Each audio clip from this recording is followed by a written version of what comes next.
जिन लोगों ने सबसे पहले लौटे हुए थे हमारी पार्टी में, उनको बुला के मिलना शुरू हो गए।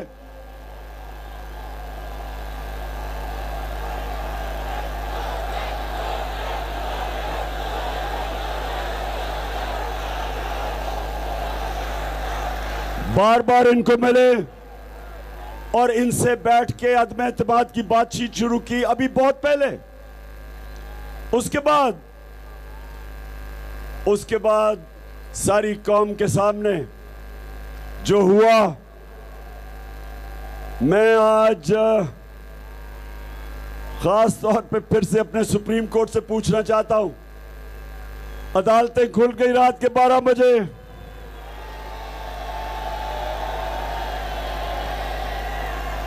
उससे पहले सुओ मोटो एक्शन लिया गया। जब मैंने देखा कि ये गेम हो रही है, तो मैंने कहा कि सबसे बेहतर चीज ये है कि इलेक्शन हो जाए, अवाम को फैसला करने दे, जिसको अवाम चाहती है उसको प्राइम मिनिस्टर और गवर्नमेंट में ले आए। मैंने इलेक्शन का कहा, सुप्रीम कोर्ट ने सुओ मोटो एक्शन लिया। उसके बाद जो हुआ वो सबके सामने है, लेकिन मैं बड़े अदब से सुप्रीम कोर्ट से पूछना चाहता हूं कि एक जज ने कहा कि मेरे ऊपर आर्टिकल 6 यानी गद्दारी के ऊपर लगना चाहिए।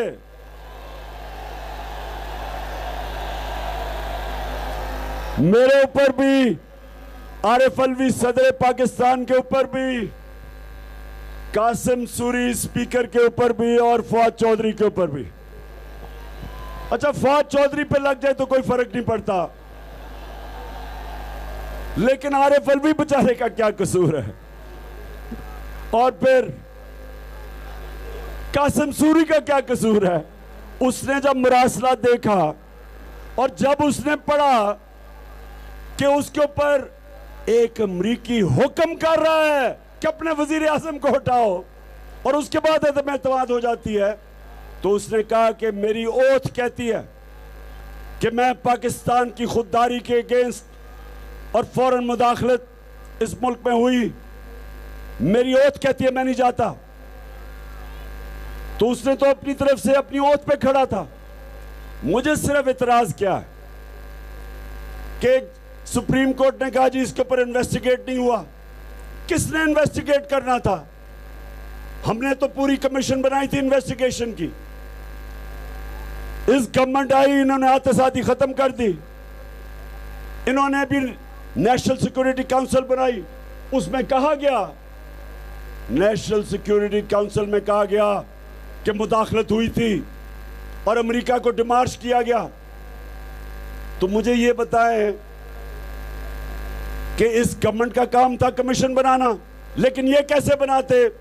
क्योंकि शहबाज शरीफ, नवाज शरीफ, आसिफ जरदारी तो खुद मुलव्विस थे इस साजिश में।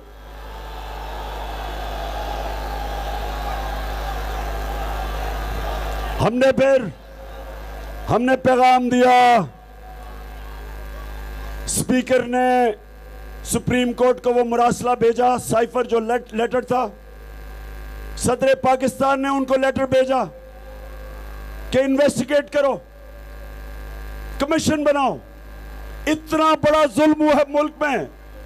22 करोड़ अवाम, 22 करोड़ पाकिस्तानियों के मुंतखब प्राइम मिनिस्टर और गवर्नमेंट को एक बाहर की मुदाखलत से फारिग किया गया। और यहां मीर जाफर और मीर सादिक बैठे थे जिन्होंने उनके साथ मिलकर गवर्नमेंट फारिग की। तो इतना बड़ा इस मुल्क के ऊपर सानिया होता है, तो कोई सुप्रीम कोर्ट से भी कोई इन्वेस्टिगेशन नहीं। इन्वेस्टिगेशन तो दूर की बात है। कहते हैं कि इमरान खान के ऊपर आर्टिकल 6, एक जज कहता है, मैं सबके सामने कहता हूं कि लगाओ मेरे ऊपर आर्टिकल 6। मैं कहता हूं अगर आर्टिकल 6 लगेगा तो कम अज कम मुझे मौका मिलेगा। जो बातें अभी तक मैंने नहीं की, कम अज कम मैं अदालत के सामने वो बताऊंगा दुनिया को कि हुआ क्या इस कौम से कि हमें एक गवर्नमेंट को हटा के चोरों को ऊपर बैठा दिया। यानी वो चोर फिर से मैं कहता हूं 30 साल से इस मुल्क को लूट रहे हैं ये। पहले जनरल मुशर्रफ ने इनके सारे करप्शन के केस जरदारी के और शरीफ के माफ किए, एनआरओ दिया, मुल्क को अरबों रुपए का नुकसान करवाया। मैंने तब कहा कि जनरल मुशर्रफ आपको किसने इजाजत दी थी कि कौम का पैसा चोरी हो और आप माफ कर दें? अपना पैसा चोरी हुआ माफ करें, कौम का पैसा आप कैसे माफ कर सकते हैं? उसने माफ किया। 10 साल ये दोनों बैठे रहे। इन्होंने इस मुल्क के ऊपर 4 गुना ज्यादा कर्जा चढ़ाया, 4 गुना ज्यादा कर्जा चढ़ाया। इन्होंने खुद अरबों रुपया बनाया, कौम को मकरूज किया। और उसके बाद जब मैं वजीर आजम बना तो इन्होंने 3.5 साल मुझे ब्लैकमेल करने की कोशिश की कि एनआरओ दो। और आप सबको पता है, मैंने कहा अगर मैंने तुम्हें एनआरओ दिया, मैं इस कौम से सबसे बड़ी गद्दारी करूंगा। और फिर इस साजिश के तहत ये मुल्क के ऊपर आ गए और आते साथ ही मुल्क की मैशत तबाह कर दी। आज ब्लूमबर्ग, जो एक इंटरनेशनल मैगजीन जो दुनिया की इकोनॉमीज की उनके जायजा लेता है, उसके मुताबिक पाकिस्तान 4थे नंबर पे है। वो मुल्क जो डिफॉल्ट करने जा रहा है, यानी कि जो अपने कर्जे वापस नहीं कर सकेगा, जिस तरह श्रीलंका का दिवालिया निकला है। हम 4थे नंबर पे हैं, श्रीलंका नंबर 1 पे है।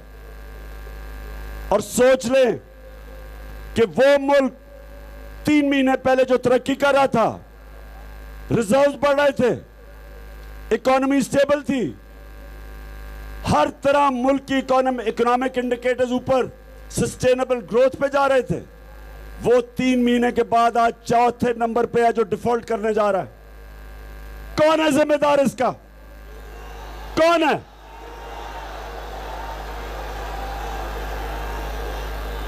बजाय इस मुल्क में एक कमीशन बनती